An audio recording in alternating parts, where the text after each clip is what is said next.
നമസ്കാരം. ഞാനിന്ന് ഈ വീഡിയോ ചെയ്യാൻ കാരണം നമ്മുടെ സർക്കാർ അധികാരികളോട് ഒരു അഭ്യർത്ഥന വയ്ക്കാൻ വേണ്ടിയാണ്. അത് മറ്റൊന്നുമല്ല, നമ്മുടെ ഈ സർക്കാർ ജീവനക്കാർക്ക് നല്ല തരക്കേടില്ലാത്ത ശമ്പളവും മറ്റ് ആനുകൂല്യങ്ങളൊക്കെ കിട്ടിക്കൊണ്ടിരിക്കുകയാണ്. വളരെ നല്ല കാര്യം. അവർക്ക് പെൻഷനും നല്ല രീതിയിലുള്ള പെൻഷനും അവരുടെ ജീവിത നിലവാരം മറ്റുള്ള സാധാരണപ്പെട്ട തൊഴിലാളികളെ അപേക്ഷിച്ച് ഒരു മികച്ച നിലവാരത്തിലാണ് പോയിക്കൊണ്ടിരിക്കുന്നത്. വളരെ നല്ല കാര്യം, അങ്ങനെ തന്നെ വേണം. പക്ഷേ അതുപോലെ തന്നെ ഇവിടുത്തെ സാധാരണപ്പെട്ട തൊഴിലാളികളുണ്ടല്ലോ, ഓട്ടോറിക്ഷ തൊഴിലാളികൾ, മത്സ്യത്തൊഴിലാളികൾ, നിർമ്മാണ തൊഴിലാളികൾ, അങ്ങനെ നിരവധി കൃഷിപ്പണിക്കാർ, അങ്ങനെ നിരവധി സാധാരണ തൊഴിലാളികളുണ്ട്. ഈ താഴെത്തട്ടി കിടന്ന് പണിയെടുക്കുന്നവർ. അവരുടെ ജീവിത നിലവാരവും ഇതേപോലെ ഉയർത്തണം. കാരണം അവരാണ് ഈ നാടിനെ, അവരും കൂടി ഉൾപ്പെടുന്നതാണ്, അവരും കൂടി ഉൾപ്പെടെയാണ് ഈ നാടിനിങ്ങനെ ചലിപ്പിച്ചു കൊണ്ടുപോകുന്നത്. അവരാണ് ഇവിടെ ഉൽപ്പാദിപ്പിക്കുന്നത്.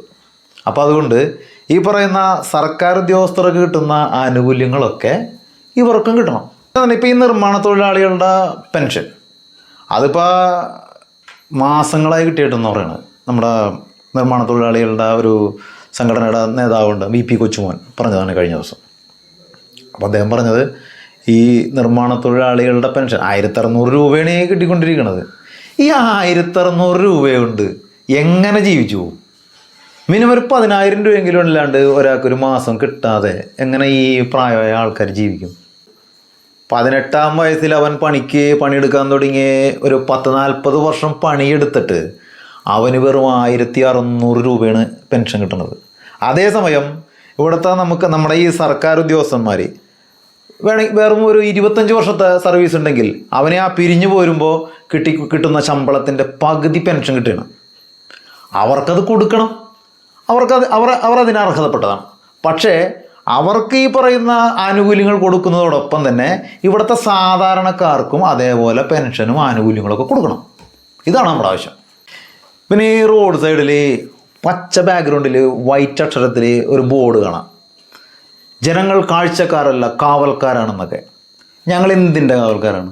റോട്ടിൽ കുഴിയുണ്ടാന്ന് നോക്കണ കാവൽക്കാരാണ്? അല്ലെങ്കിൽ ഏതെങ്കിലും സർക്കാർ ഉദ്യോഗസ്ഥന്മാർ വല്ല അഴിമതി നടത്തിയിട്ടുണ്ടെങ്കിൽ ഇന്ന നമ്പറിൽ വിളിച്ചു പറയൂ എന്ന് പറഞ്ഞാൽ അങ്ങനെ വിളിച്ചു പറയുന്ന ആൾക്കാരാണ്. ഞങ്ങളങ്ങനെ വിളിച്ചു പറയുന്ന ആൾക്കാരൊന്നുമല്ല. ഞങ്ങൾക്ക് എന്ത് ആനുകൂല്യമാണ് ഇവിടെ കിട്ടണത്?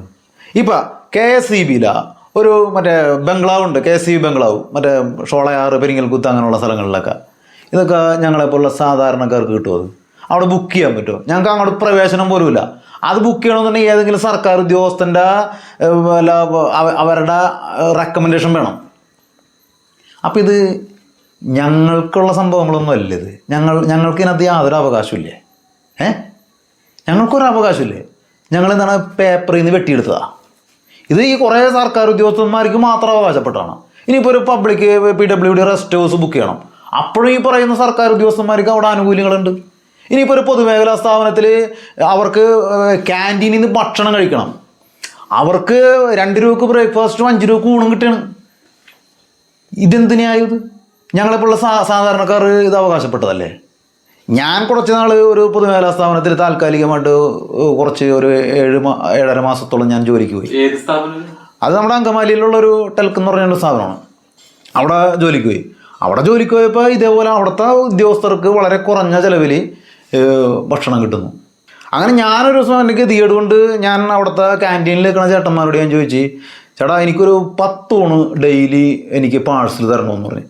ഇവരിത് കേട്ടതോടുകൂടി പൊട്ടിച്ചിരിക്കുകയാണ്.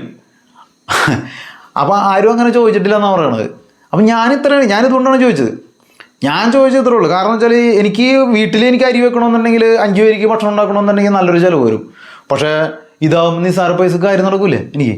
അങ്ങനെ എനിക്കല്ലോ. അപ്പോൾ പക്ഷേ അവരെന്ത് ചെയ്യണം? അവർ പറഞ്ഞ് ചേട്ടാ ഞങ്ങൾക്ക് ഇതിനകത്തൊന്നും ചെയ്യാൻ പറ്റില്ല, ഞങ്ങൾക്ക് തന്നെ ഞങ്ങൾ 350 രൂപക്കാണ് അവിടെ പണിയെടുക്കണമെന്ന് പറഞ്ഞു. അങ്ങനെ ഗതി കേട്ട് അവിടെ ക്യാൻറ്റീനിൽ കോൺട്രാക്ട് തരേണ്ട. അവിടുത്തെ ഇപ്പോൾ സാധാരണ പണിക്കാരാണെങ്കിൽ പറയണം 350 രൂപ. അവിടുത്തെ ഉദ്യോഗസ്ഥന്മാർക്കൊക്കെ നല്ല ശമ്പളമുണ്ട്. അപ്പോൾ ഞങ്ങളെന്താണ് സാധാരണക്കാരന് ഇതൊന്നും അവകാശപ്പെട്ടതല്ലേ? സർക്കാർ ഉദ്യോഗസ്ഥന്മാർക്ക് എവിടെ ചെന്നാലും ഭയങ്കര ആനുകൂല്യങ്ങൾ ഇവർക്ക് കൊടുക്കണ്ടെന്നല്ലട്ടോ ഞാൻ പറയണത്. ഇവർക്ക് കൊടുക്കണം. ഞാൻ പറയണത് ഇവർക്ക് ഇപ്പോഴുള്ളതിനേക്കാൾ കൂടുതൽ കൊടുക്കണം, കൂടുതൽ ആനുകൂല്യങ്ങൾ കൊടുക്കണം. പക്ഷേ അതുപോലെ ഇവിടുത്തെ നിർമ്മാണ പ്രവൃത്തികളിൽ ഉൽപ്പാദനം ഉണ്ടാക്കുന്ന സാധാരണപ്പെട്ട തൊഴിലാളികൾക്കും അതേ ആനുകൂല്യങ്ങൾ തന്നെ കൊടുക്കണം. കാരണം അവരാണ് ഈ നാടിനെ ചലിപ്പിക്കുന്നത്. ഇവരോടൊപ്പം തന്നെ ഒരുപക്ഷെ ഇവരെക്കാൾ മുകളിൽ ഈ നാടിനെ ചലിപ്പിക്കുന്നത് ഇവിടുത്തെ സാധാരണപ്പെട്ട നിർമ്മാണ തൊഴിലാളികളും മത്സ്യത്തൊഴിലാളികളും ഇവിടുത്തെ റോഡ് പണിക്കാരും സകല അറ്റ്ലീസ്റ്റ് മറ്റേ കാണ കോരുന്നവൻ വരെ അവരാണ് ഈ നാടിനെ ചലിപ്പിക്കുന്നത്. ഈ പറയുന്ന സർക്കാർ ഉദ്യോഗസ്ഥന്മാർ അവർ പണിയെടുക്കുന്നില്ല എന്നല്ല, അവർ ചെയ്യുന്നത് എന്തായാലും അവരെക്കാൾ കൂടുതൽ പണിയെടുക്കുന്നത് ഈ നാടിനെ ചലിപ്പിക്കാൻ വേണ്ടി, ഈ രാജ്യത്തിൻ്റെ പുരോഗതിക്ക് വേണ്ടി പണിയെടുക്കുന്നത് സാധാരണപ്പെട്ട തൊഴിലാളികൾ തന്നെയാണ്. ഇവർ ഈ പറയുന്ന സർക്കാർ ഉദ്യോഗസ്ഥന്മാർ അതിൻ്റെ നിർമ്മാണ പ്രവർത്തികൾക്ക് ചിലപ്പോൾ ഒപ്പിടുക. ഏതെങ്കിലും റോഡ് പണിക്കാരൻ സർക്കാർ ഉദ്യോഗസ്ഥനാണോ? ഈ ടാറ് ഇങ്ങനെ ഒരുക്കി ഒഴിക്കണം, അല്ലെങ്കിൽ ആ വെയിലും മഴയും കൊണ്ടിട്ട് ടാറ് ഒരുക്കി ഒഴിക്കണം, അവന് സർക്കാർ ഉദ്യോഗസ്ഥനായിട്ട് അംഗീകരിച്ചിട്ടുണ്ട്. അത് സാധാരണ ഒരു പ്രൈവറ്റ് തൊഴിലാളിയാണ്. അവനെൻ്റെ ആഷ്ടിക്ക് വേണ്ടി കഷ്ടപ്പെടുന്നതാണ്. ഏതെങ്കിലും മത്സ്യത്തൊഴിലാളി ബോട്ടിൽ കഷ്ടപ്പെട്ട് ആഴ്ചകൾ കഴിഞ്ഞിട്ട് കടലിൽ കിടന്ന് കടലടിയും കൊണ്ടിട്ട് പണിയെടുത്ത് വന്നിട്ട് എണ്ണക്കാശ് പോലും തികയാണ്ട് കടമാകുന്ന ബോട്ടുകളുണ്ട് ഇവിടെ. അതിനകത്ത് പണിയെടുക്കുന്ന തൊഴിലാളികൾക്ക് ബാറ്റക്കാശ് അരിയും കിട്ടണം. ബാറ്റക്കാശ് അതുപോലും കൃത്യമായിട്ട് ചിലപ്പോൾ കിട്ടിയെന്നൊരുമില്ല. അവരതുകൊണ്ട് ജീവിച്ച് പോകണ അരിഷ്ടിച്ച് ഉള്ള ആഗ്രഹങ്ങളൊക്കെ മനസ്സിലൊതുക്കിയിട്ട് എൻ്റെ വിധി ഇതാണെന്ന് പറഞ്ഞിട്ട് അവർ ജീവിച്ചു പോയിക്കൊണ്ടിരിക്കുകയാണ്. ഇവിടുത്തെ കൽപ്പണിക്കാർ, ആശാരിപ്പണിക്കാർ, ഇവരൊക്കെ ഈ നാടിന് വേണ്ടി പണിയെടുക്കണമല്ലേ. അവർക്കാർക്ക് ഈ പറയുന്ന ഈ സർക്കാർ ഉദ്യോഗസ്ഥന്മാർക്ക് കിട്ടുന്ന ആനുകൂല്യങ്ങൾ കിട്ടുന്നില്ല. അവിടെയാണ് ചോദ്യം. അവർക്കും കിട്ടേണ്ടതല്ല, അവർക്കല്ലേ കിട്ടേണ്ടത്. ഈ തൊഴിലാളികൾക്കല്ലേ ഈ ആനുകൂല്യങ്ങൾ കിട്ടേണ്ടത്. കാരണം അവരല്ലേ ഈ രാജ്യത്തെ കൊണ്ടു നടക്കണത്, ഈ രാജ്യത്തെ മുന്നോട്ട് നയിക്കണത്. മത്സ്യത്തൊഴിലാളികളും പണിക്ക് പോയില്ലെങ്കിൽ ഇവിടെ ആരെങ്കിലും മത്സ്യം തിന്നുമോ? ഈ മത്സ്യത്തൊഴിലാളികൾക്ക് അന്നന്നത്തെ അഷ്ടിക്ക് വേണ്ടി അവർ കഷ്ടപ്പെടുകയാണ്. മക്കളെ പഠിപ്പിക്കണതിന് കടമെടുക്കേണ്ടി വരികയാണ്. അതേസമയം ഇതിൻ്റെ ഒരു ഡിപ്പാർട്ട്മെൻ്റ് ഉണ്ട്, എന്താണ് ഫിഷറീസ് ഡിപ്പാർട്ട്മെൻറ്റ്. അതിലുദ്യോഗസ്ഥർക്ക് ഒരല്ലലും അലച്ചിലുകളിൽ അവർ മനോഹരമായിട്ട് ജീവിക്കുകയാണ്. വലിയ ശമ്പളം വാങ്ങി, ലക്ഷക്കണക്കിന് രൂപ ശമ്പളം വാങ്ങുകയാണ്. ഈ CMFRI പോലുള്ള റിസർച്ച് ആ സ്ഥാപനത്തിലേക്ക് ഉദ്യോഗസ്ഥർക്ക് ലക്ഷക്കണക്കിന് രൂപയാണ് ശമ്പളം. ഈ ബോട്ടിൽ പോയി കിടന്ന് ഈ വള്ളത്തിൽ പോണ ഈ മറ്റേ പരമ്പരാഗത മത്സ്യത്തൊഴിലാളികൾ ഉൾപ്പെടെ വള്ളത്തിൽ പോണ ഈ ബോട്ടിൽ പോണ പാവപ്പെട്ട മത്സ്യത്തൊഴിലാളികൾ അവർ ഒരു കാര്യം നടത്തണമെങ്കിൽ കടം മേടിക്കണം. മക്കളെ പഠിപ്പിക്കണമെങ്കിൽ കടം മേടിക്കണം, ഒരു പെരവണിയണെങ്കിൽ കടം മേടിക്കണം, ഒരു വാഹനം മേടിക്കണമെങ്കിൽ കടം മേടിക്കണം. പക്ഷേ ഈ പറയുന്ന മറ്റേ ഫിഷറീസ് ഡിപ്പാർട്ട്മെൻറ്റിലെ ജോലിക്കാർക്ക് ആർക്കും കടം മേടിക്കണ്ട. അവർ കടം മേടിക്കണ്ടാവും. അവർ കൂടുതൽ മെച്ചപ്പെട്ട എന്തെങ്കിലും സൗകര്യങ്ങളൊക്കെ സ്വായത്തമാക്കാൻ വേണ്ടിയിട്ട് അവർ കടം മേടിക്കണ്ടാവും. അപ്പോൾ ഞാൻ പറഞ്ഞു വന്നത് ഇത്രേ ഉള്ളൂ. ഇവർക്കൊക്കെ ആനുകൂല്യങ്ങൾ കൊടുക്കണം. റിസർച്ച് മേഖലയിലുള്ള ആളുകൾക്കൊക്കെ നല്ല ശമ്പളം കൊടുക്കണം. റിസർച്ച് മാത്രം ഉണ്ടായിട്ട് കാര്യമില്ലല്ലോ. ഈ പറയുന്ന സാധാരണപ്പെട്ട തൊഴിലാളികളാണ് ഇതിൻ്റെയൊക്കെ പ്രൊഡക്ഷൻ ഉണ്ടാക്കുന്നത്, ഉൽപ്പാദിപ്പിക്കുന്നത്.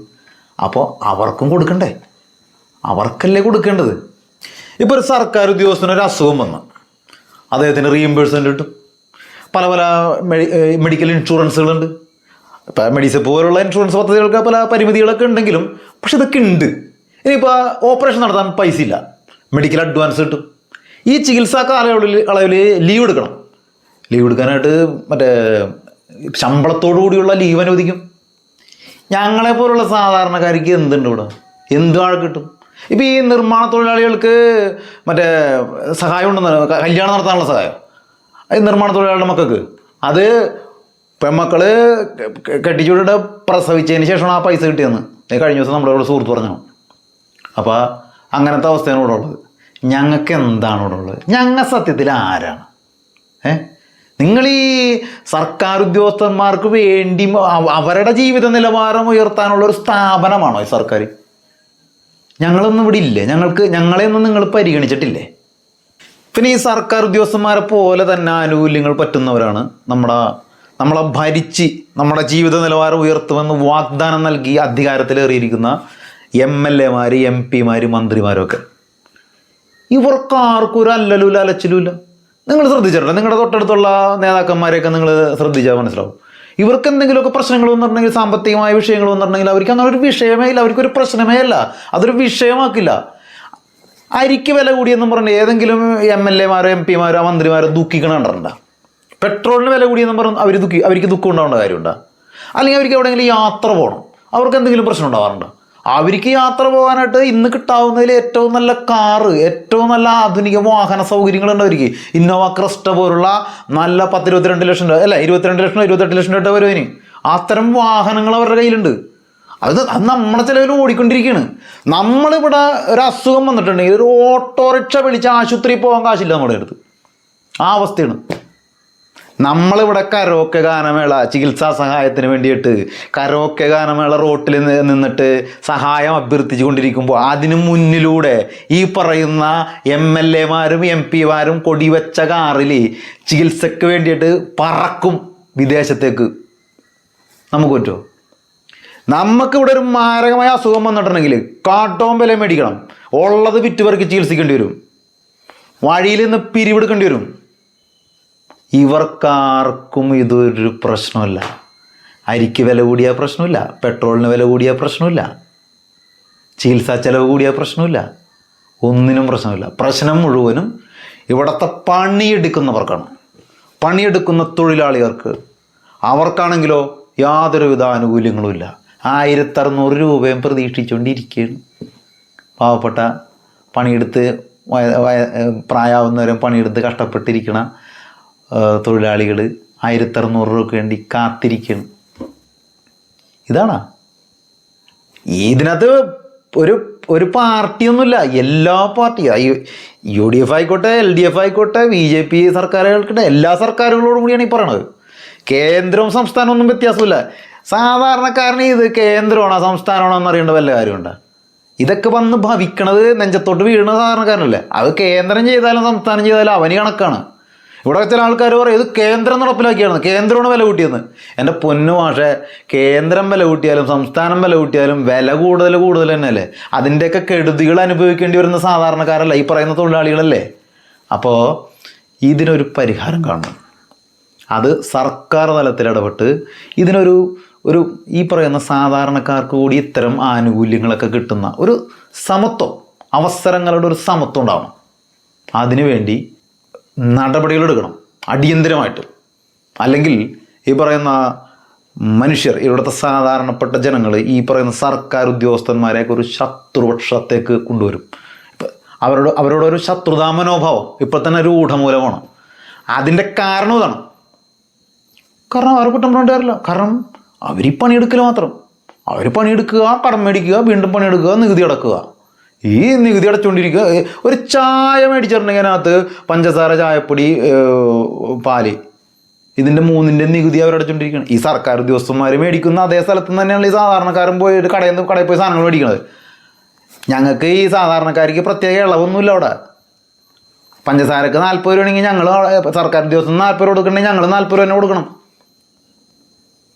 അരിക്ക് 45 രൂപ ആണെങ്കിൽ 45 രൂപ കൊടുക്കണം. റേഷൻ കടയിൽ നിന്ന് ഇവിടെ കിട്ടും. ഒരു നല്ലൊരു വായ പിടിച്ച നല്ലൊരു കിട്ടണമെന്നുണ്ടെങ്കിൽ നല്ല ഈ വിപണിയിലേ, ഈ നമ്മുടെ മാർക്കറ്റിൽ നല്ല മുത്തുപോലത്തെ അരിയുണ്ട്, നല്ല നല്ല കറിയും കൂടിയും വേണ്ട അരി ആ ചോറ് കഴിക്കണേന്. പക്ഷെ അത് നമുക്ക് മേടിക്കാൻ പറ്റൂല. നമ്മൾ ഈ റേഷൻ കടയിൽ നിന്ന് കിട്ടുന്ന ചീഞ്ഞരി മേടിക്കേണ്ടി വരും. എന്ത് കാര്യം? നമുക്കത് അവകാശപ്പെട്ടല്ലേ നല്ലരി. ഈ വിപണിയിൽ നല്ല സാധനങ്ങളൊക്കെ ഉണ്ട്. ഈ വിപണിയിൽ നല്ല ആപ്പിളും മുന്തിരിയും കശുവണ്ടി പരിപ്പും നല്ല ബദാം പരിപ്പും നല്ല നട്ട്സുകളൊക്കെ ഉണ്ട്. നല്ല നമ്മൾ ജീവിതത്തിൽ കണ്ടിട്ടില്ലാത്ത മറ്റേ ഡ്രൈ ഫ്രൂട്ട്സുകളൊക്കെ ഉണ്ട്. ഞങ്ങളെപ്പോലുള്ള സാധാരണക്കാർക്ക് ഇതൊന്നും മേടിക്കാൻ പറ്റാറില്ല. എന്തുകൊണ്ടാണത്? ആശുപത്രി ചെല്ലുമ്പോൾ നിങ്ങളുടെ രക്തത്തിലെ ഹീമോഗ്ലോബിൻ്റെ അളവ് കൂട്ടണമെന്നുണ്ടെങ്കിൽ ഡെയിലി ആപ്പിൾ കഴിക്കണമെന്ന് എഴുതി വെച്ചാറുണ്ട്. പല ആശുപത്രിയിലും ഞാൻ കണ്ടിട്ടുണ്ട്. നമ്മൾ ഈ ആപ്പിൾ മേടിക്കാൻ ചെല്ലുമ്പോൾ നമുക്കത് ആ വില കൊണ്ട് ഒക്കൂല, നമുക്ക് മേടിക്കാൻ പറ്റുമോ? ആ അവസ്ഥയാണ് ഇവിടെ ഉള്ളത്. അപ്പം ഇതിനൊരു പരിഹാരം ഉണ്ടാവണം. ഇത്ര എനിക്ക് പറയാനുള്ളത്.